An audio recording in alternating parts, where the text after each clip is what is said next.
رمضان کی آمد منافع خور بے لگام، روزمرہ استعمال کی اشیاء کے بڑھ گئے دام، شہری حیران پریشان۔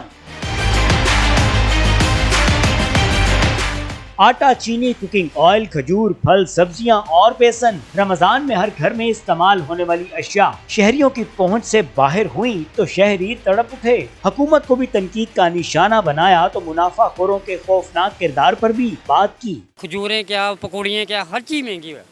اگر کوئی یہ گورنمنٹ کرے سستی تو لوگوں کے لیے فائدہ ہو۔ رمضان شریف میں ان کو چاہیے تھی یہ سستی کرنی، لیکن سستی کرنے کے بجائے یہ مہنگی کرتے ہیں۔ اس میں یہ سارے کے سارے لوگ جتنے بھی ہیں نا، یہ منافع جو ہے نا، یہ منافع کماتے ہیں۔ ریٹ ہی اتنے ہائی ہیں کہ بندے کی جو 2 وقت کی روٹی ہے وہ بڑی مشکل سے پوری ہو جائے۔